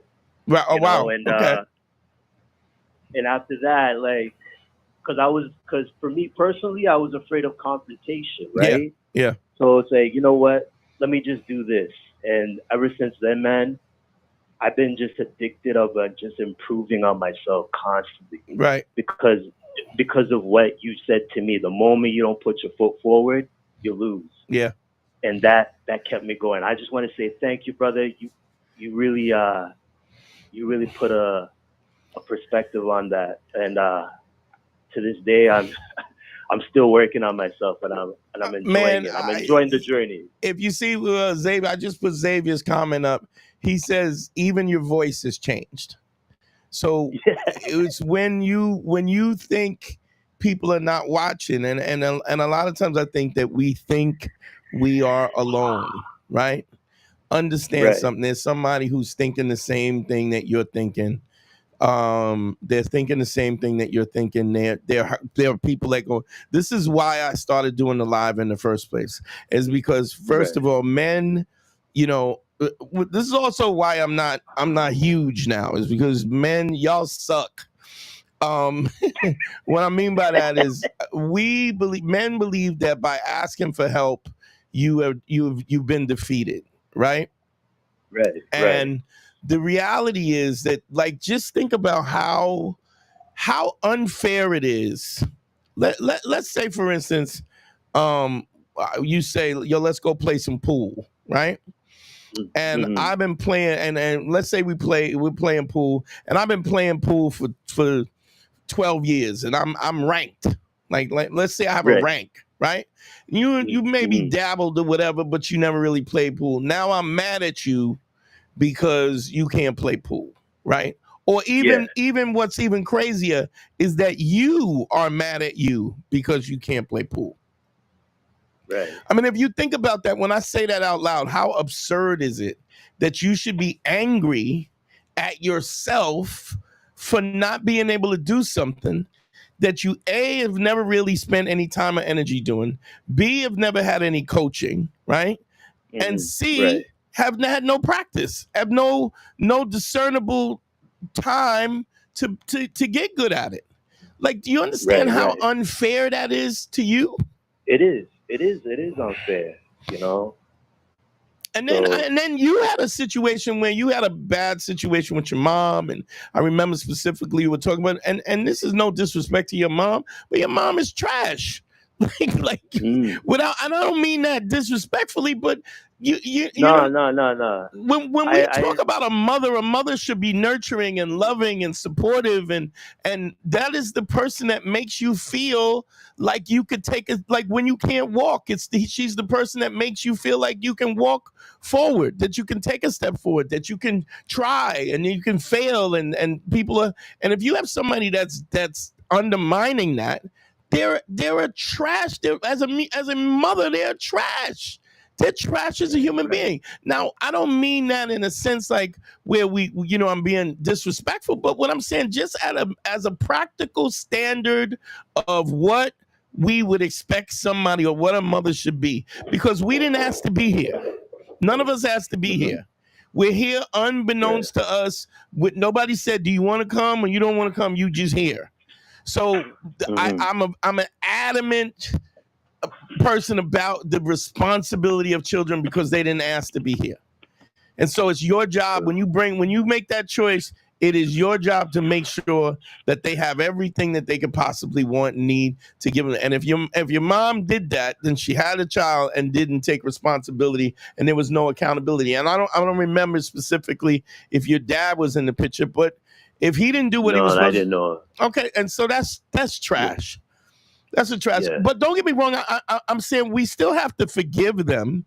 We still have to be able to forgive these people, because if we don't forgive people, then what we do is we give them an opportunity to hurt us. We let them take up space in our head. And then even when they're not being abusive, right? The memory of them is abusing us internally, subconsciously, over and over again. We're going over things that they said, and they, like they might be, like people pass away. Like I remember the problems I had with my dad, right? My dad was already in the grave, and I was still dealing with things that he said because I held him in this high regard. And don't get me wrong, my dad was dope. He was a dope human being, but I mean, he was also, limited in terms. He had his flaws. I mean, it was the time and the effort. But the point is that we have to see our parents as human beings. They are still human beings. Your mom likes sucking dick. She sucks somebody's dick. You know what I mean? She got smashed. That's how you got here. So a lot of times we don't see these people as human beings, but they're still human. And like the same thing I've said over and over again, there's two things that you will always have to do as a human being is give forgiveness and ask for forgiveness. That goes without saying. That's including your mother. And so you forgive her for the shortcomings, but what you have to do is you can't let somebody who, like, for instance, you said, what was the game you said you play? What game? Oh, I'm sorry. I'm mixing the calls up. But let's say the kickboxing. Say you're doing kickboxing, right? So I'm doing kick. Yeah, I like it, man. It's like at first I was nervous and I was scared, but as I got into it, you know what I mean? It just felt like it felt good afterwards. You know what I mean? I was still awkward with. I'm going to tell you something that and understand this. The more you practice, the better you'll get at it. The more confident you'll get. But understand this. This was something that I think I thought about. I was like 13 years old. And I was afraid of maybe not 13. I was probably 11. And I was afraid of everything, right? But I knew that there was certain, like around my friends, around my cousins. I mean, I was comfortable with them because I trusted them and they trusted me. And it was this place of just safety. It was like this little safe space, if you want to put it. And what I realized then was, man, I'm a totally different person when I'm in a place where I feel safe and I'm comfortable in some place that I'm familiar with, right? What I said to myself, and this was a weird thing for an 11-year-old to think, I was like, well, what I'll do is I'll just make every place comfortable. Like I'll be familiar with everything, and I'll expand my scope of people that I know and what I do and where I go, and I'll always be this way. I can always be as comfortable as possible. And what ultimately happens when we do that, right, is we start to expand our scope of friends, family, and the way we socialize and the social dynamics. And then we start to see things. It's like initially your fear of doing kickboxing is like you there's nothing but fear. If you ever see somebody really, really knows how to fight, right? They will pick the spots. Like, I don't know if you did any light sparring yet or whatever, but when you get somebody... I haven't reached there yet, but they said like if I keep doing it for, I guess like maybe for a year or so, they might do. Yeah. Well, let me tell you something. You can jump that year. It just depends on how dedicated you are and how much you practice. But that's neither here. What I'm saying is when you see real masters, they pick their shots. They don't close their eyes and just throw. They're watching and they're picking the shots. They're watching your balance, your movement and stuff. And but you have to, this is why I say you can't let emotion have a seat at the table. You have to create this calmness. And the only way you create that calmness is through practice. That you go to that dojo, you put, even the routine of going putting your gear on, changing your clothes, going out on the mat, stretching out. All of those things prepare you mentally so that you don't have the anxiety. And when the anxiety starts to move, right, when it starts to dissipate, this is when you really get full access of your brain, your intellectual capability. Does that make sense? That makes perfect sense. And the same thing is true when it comes to women. The only way you get good at talking to women in social situations is by doing it. Were you listening to the live? I just got in. I just got late in from work, so I just got it. Do me a favor. Listen to this. Replay this back when we later on, right? Dimitri, I hope you're still listening. There's a call with Dimitri. I want you to listen to the call that I did with Dimitri, and I want you to do the same thing. Okay? Okay. All right, and then we're gonna start you, and then you call me back. You call me back when you're ready to call me back and tell me what I think, because the process that I was explaining to Dimitri, I'm not gonna go through it again because you came in late and everybody's already heard it. Yeah, Don't worry, I'll repeat it. But you know what, man? I just want to say thanks, give you your props, man. Like, to be honest, you just put a whole light to everything. Man, I'm happy, bro.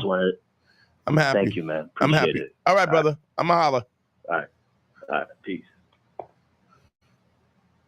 Let's see. Got another call. They coming in back to back.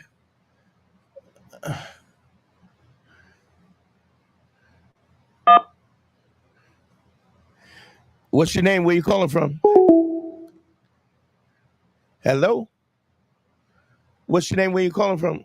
I think we disconnected. Call back, bro. I don't know what happened. I think we glitched a little bit on the phone. Hold on.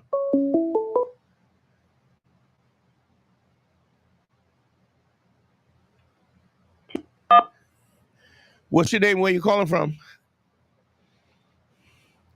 Hello? Hello? Hey, what's up? What's your name? Hey. Where you calling from? Lavi from Seattle. What's going on? Lottie? Lavi, L-A-V-Y. Lobby, what's going on, Lobby? How you doing? I'm pretty good. How are you? I'm good. How can I help you, bro? So I've been a long-time fan of the show, and I've been just trying to improve in my deficient areas. And I know you said you took salsa classes and stuff, and I was thinking about doing the same because I look like I'm a Mexican now, and a lot of Latina girls approach me, so I figured I might as well be able to dance with them. Okay. All right. Well, salsa is not a traditionally Mexican dance, but that doesn't matter, right? That doesn't really matter. No. The point is that just the idea, salsa is a really cool thing because, first of all, salsa is a great model for a great relationship. Let me explain what I mean by that. In salsa, the guy leads, right? The woman follows. But the guy leads. His job is to make sure she doesn't run into the other couples. His job is to make sure she don't run and spin into a pole or get kicked or whatever, right? But his job is also to display her. So when you see a guy doing salsa and he's really well, what he's doing, he's spinning her, and he is displaying her to everybody else while she's dancing. But what she does is she has total trust with him because a lot of times she's not looking where she's going. You got to look where she's going for her, right? So salsa is a great model for a great relationship, right?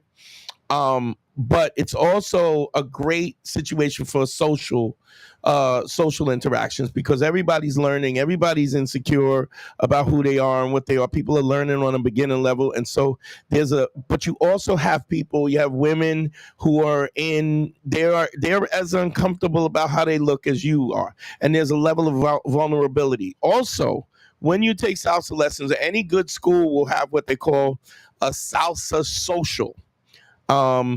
What it means is basically it's kind of a fake party. I mean, it's a party, but it's a fake party because the people in your school will have they'll get a DJ, they'll play, and then you show up and you dance with each other. A lot of times it'll happen at like after work or whatever and stuff like that. But just the it's kind of like what I talk about when I talk about the Mormons, and you see Mormons will have multiple wives, right? A lot of those dudes ain't got no game, but the society, the culture itself allows multiple wives, so they don't have to have game, because there's a social pressure and peer pressure and a social pressure and tribalism that allows that. In salsa it's a great way to meet women. It's a great way to get past your shyness and stuff like that, because everybody's going to suck.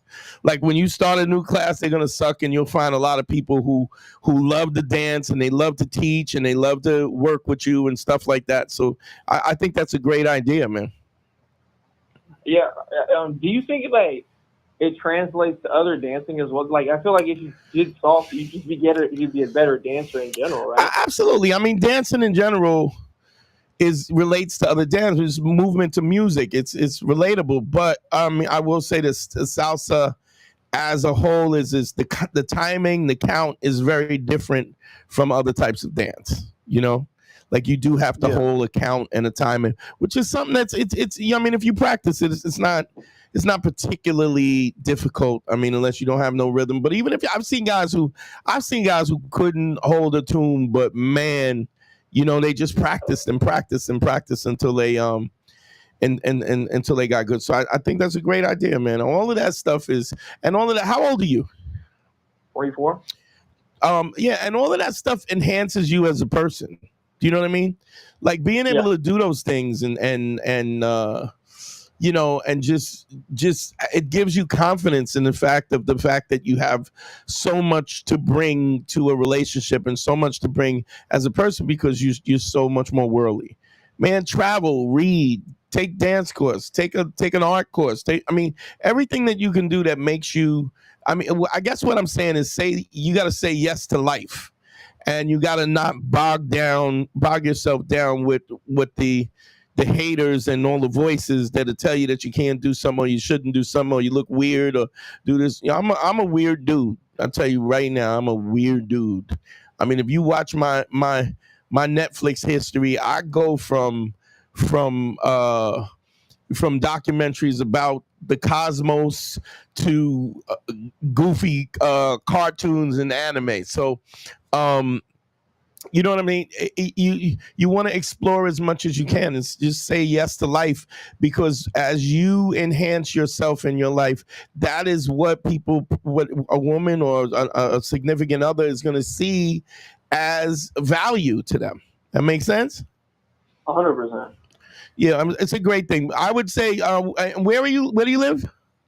Seattle. It's a bit like the nightlife here isn't super good. So but I feel like that's kind of to my advantage in a sense. Well, I'll tell you this. Here's what I do know about salsa and tango. I took a little bit of tango, but mostly salsa. But there's an inner community that once you get into you go to a school and something, you'll find out where the other schools are, where the socials are.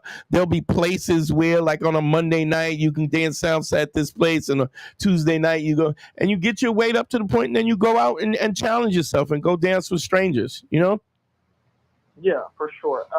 By the way, I know you lived a life, so you used to dance. I know you were a stripper at one point. Yeah, I did, but I did salsa for 3 years. Oh, you did? Oh shit. Yeah, I did salsa for 3 years, dog. I was nice. I went every day, not every day, but every week, at least twice a week for probably 3 years. Yeah. Was that first year the biggest amount of progress that you made, or was it just? No, man. It was all good. I mean, I think we also have to do is prospectively. I think we need to stop looking to stop trying to get to the finish line. You understand this? Life and love. I've used this analogy plenty of times. Life and love is something that you do for the experience. It's like music, right? Even though you know the song is gonna end, right? You don't not play the record. Do you understand? You put the record on with the intention that you know the song will eventually end, but the reason why you do it is because it's you absorbing and experiencing the process. Does that make sense? Yeah, it's about And they say rather journey, not destination. Right. So it's not about getting to the end, and there shouldn't be. I'm not going to say there shouldn't be sadness, but even in a relationship, it's about you experiencing interacting as a human being and kind of exploring what it means to be a human being. When we focus specifically on the end result, we miss all of the joy that happens before that, if that makes sense. Yeah, 100%. Yeah. And also, like the whole thing about you presence, right? You can't. Yeah, you got to be present. On the end of it, you can't be present if you're not. Yeah, you got to be present, and you get nice with combinations when you start to relax. It's weird. It's just I just put this together in my head. It's the same thing about doing stand-up comedy. You don't get funny until you don't give a shit. Like once you stop caring about what people think, and you access it the way you want to access it. That's when your life starts to take off. It's because this goes back. The principles that I talk about are in place for a reason. Never let emotion have a seat at the table. So if you have fear, that is emotion. It's even emotion if you have ego, right? So let's say 2 years let's say you take salsa for 2 years and all of a sudden you get cocky, right? Because you're nice, right? We're not talking about confident, but cocky. What will happen is you will stop growing because you think you know everything. You understand? That happened to me when I was boxing. I got complacent and people started catching up because I was so ahead. Yeah, did you get dropped? Nah, never that. Never that. Well, I bet you got stung though. I bet you got your clock clean. Because that's the thing that makes you go, wait a minute, I need to buckle down. I just got my clock clean. When you get your bell rung, you know what I mean? But that's just life. I mean, the thing is, you got to learn these things. You got to, like, if you learned it from boxing, then you should never do that again in any situation. You know what I'm saying? Never take anything for granted. Never get complacent. Don't get cocky. Don't let your ego get out. All of those things are like super important, man. I appreciate you calling though, bro. Thank you, Dante.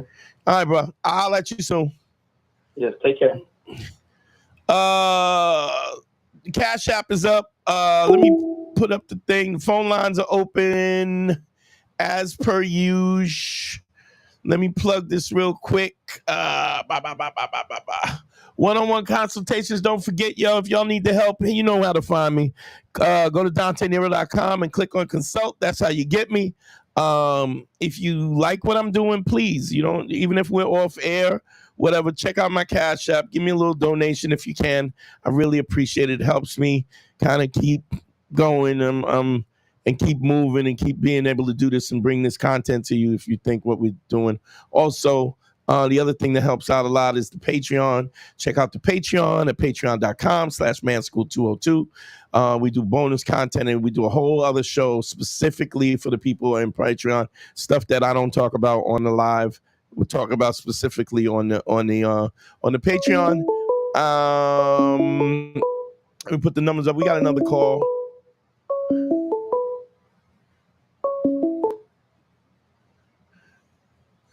Let's see. Bam. What's your name? Where you calling from? Yo, Dante, Soleno. What's going on? Who's this? Yo, Soleno. What up, kid? What's going on? Yo, what's up, man? What's up? What the deal? Yo, so I just wanted to talk to you about half-truths. Half-truths. Go ahead. What's the question?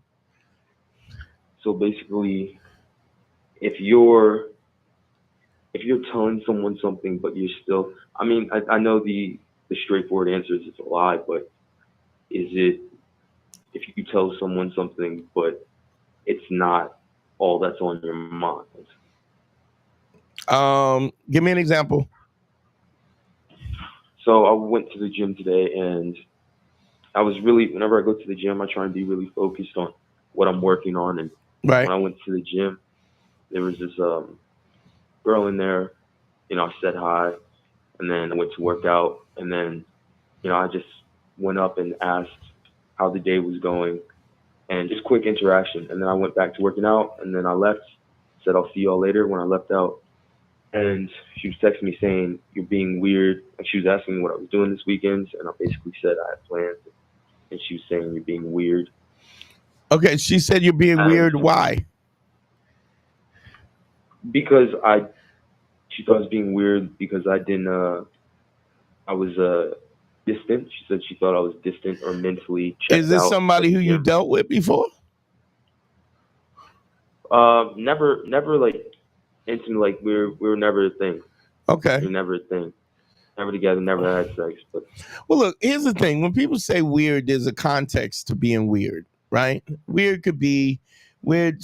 I mean, do you think that she meant it like while you're distant or whatever, or did she mean like you're being weird? Like, what's wrong with you? Like, what do you think it was? Weird as in, why didn't you talk to me? Okay, so what is this question you're asking me about half-truths? Well, because I told her, well, that's just me at the gym. Like, that's me focused at the gym. She was saying I was mentally checked out. I seemed like I was mentally checked out. And I said, well, that's just me at the gym. But it was sort of a half-truth in the way that I did want to, even when I was at the gym, I wanted to go talk to her. But then I was like, you know what? Let me just focus on working out. So why didn't you talk to her? Because I thought ignoring her would be something. You thought what? You gotta speak up. I thought ignoring her would be something to do in a way. So she already has a man. You playing games? Yeah, that's what I thought it was. Is that playing games? Yeah, you know what it is. Come on, Celino. This is not. I mean, so let me just say to the listeners and everything. Celino is one of my students that I've been counseling for quite some time, and what Celino and I go through sometimes is, as much as I love him to death, Celino be full of shit sometimes. In that Celino will know the answer, but just doesn't want to deal with the answer.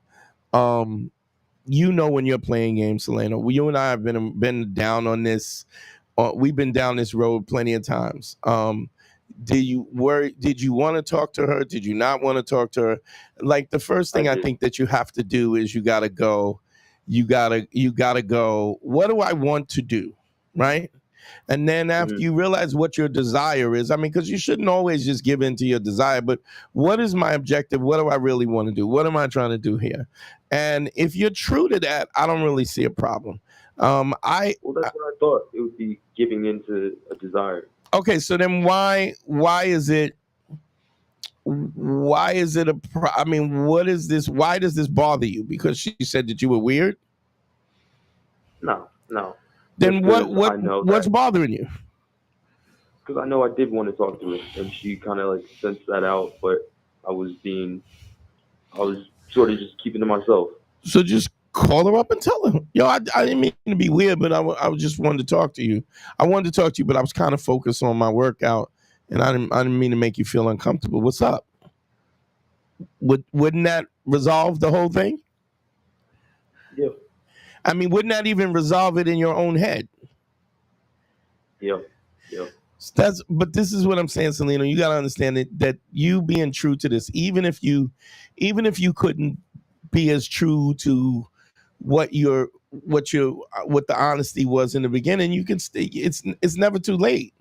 I mean, if you're looking for an outcome, right? If you're looking for a specific outcome, I mean, you and I both know we've talked about this 100 times. You can't make somebody do, you can't make somebody do what you want them to do. You can only present yourself in the best light possible, and then a woman makes a decision based on that, right?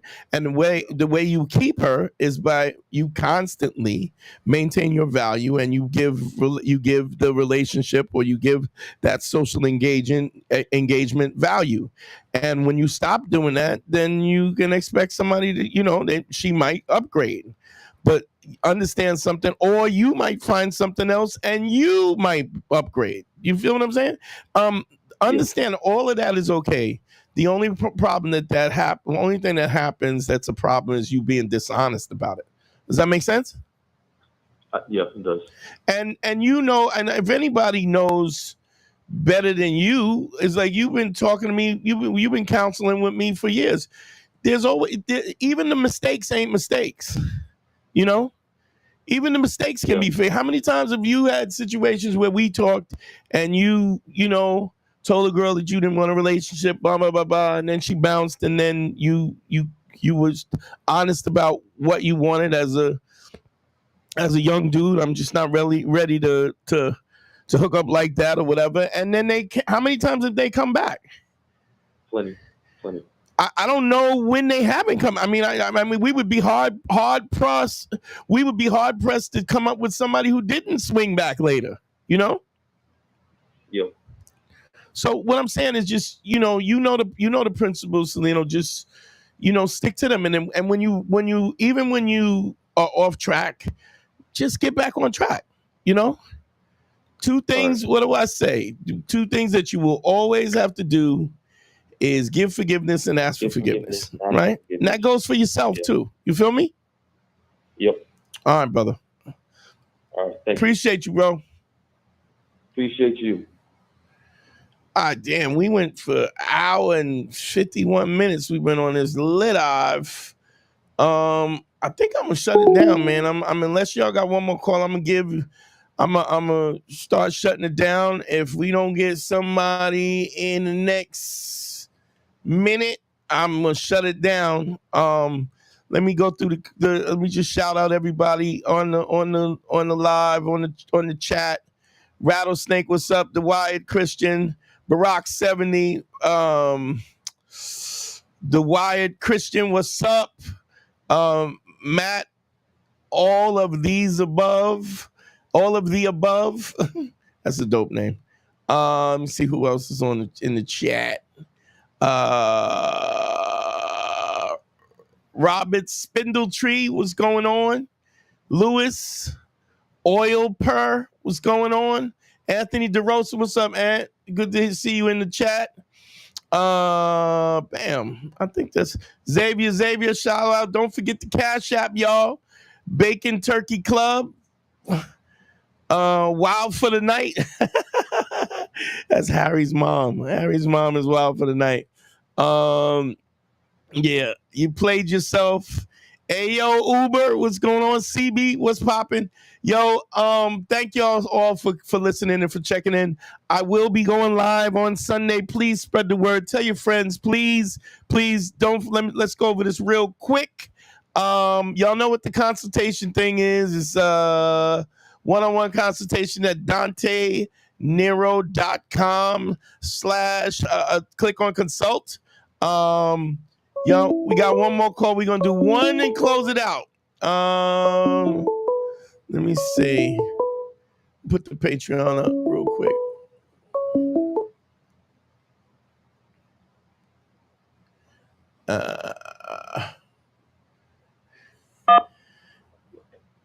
What's up? What's your name? Where you calling from?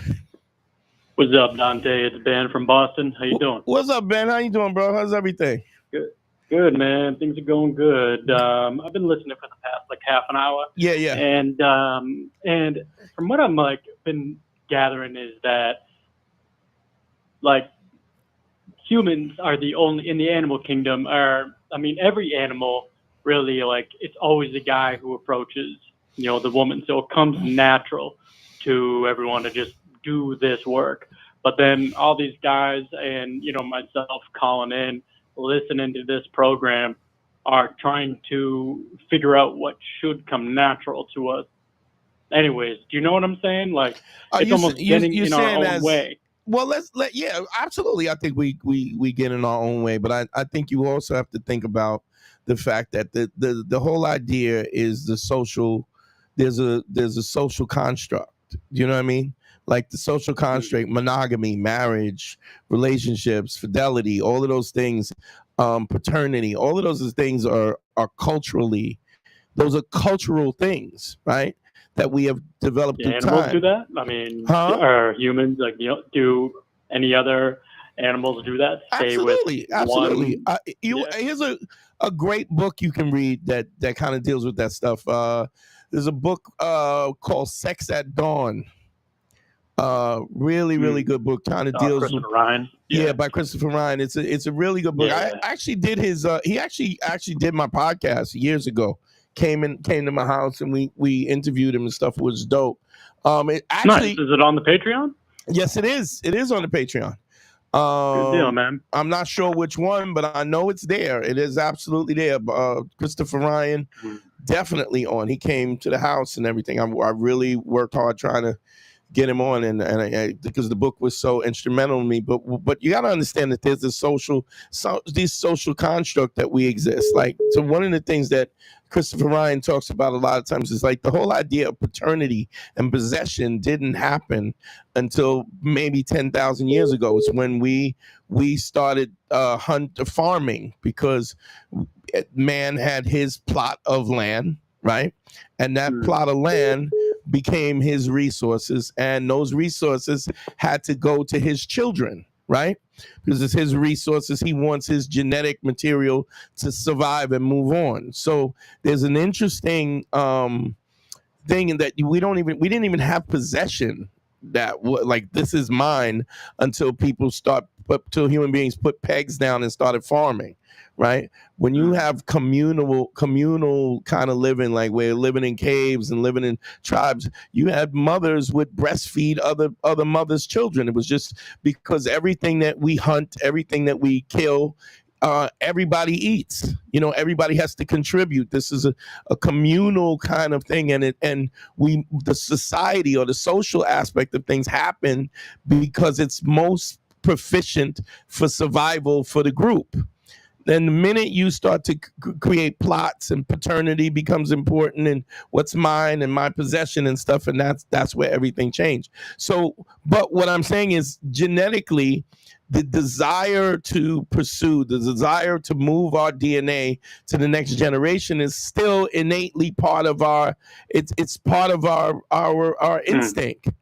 And the conflict happens when the instinct kind of comes in conflict with the social constructs, monogamy. Right, as and in stuff. like when you see like a hot girl walking down the street and you're thinking, okay, she's a whole bunch of traits that I want to reproduce with. So like your animal self is like attracted to her, but then you don't know what to say or like. Well, one thing, one thing has nothing to do with the other, but there is a definite kind of instinctual kind of thing that's going on, and when you recognize that, like for instance, I'll give you an example. You're going through a breakup, right?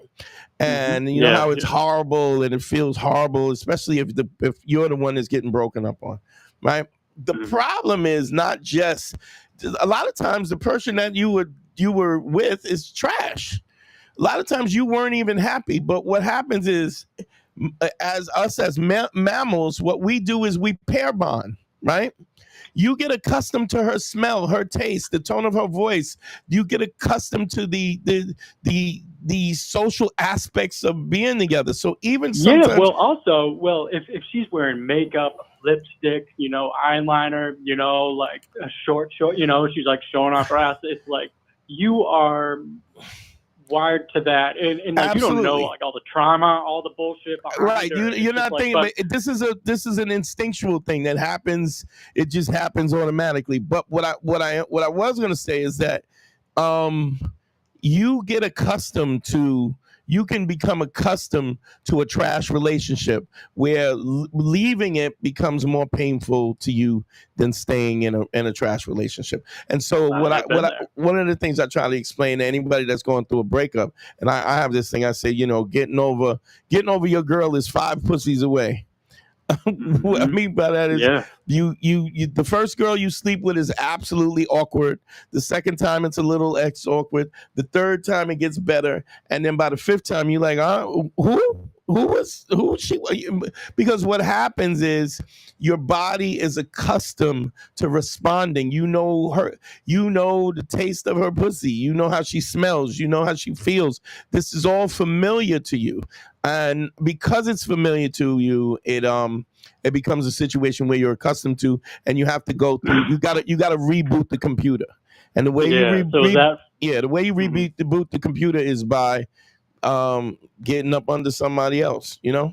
So is that 5 different pussies or just five? Yeah, 5 different ones. 5 different ones. No, it's gotta be 5 different ones. Oh, that'll get you. I mean, 5 different ones in a row will get you. You will be over your relationship immediately. So, okay. Yeah. So yeah, man. So what I was getting at was just how I feel a lot of the stuff is very natural when you're trying to learn game. It's I mean, humans are evolved to fuck and then reproduce.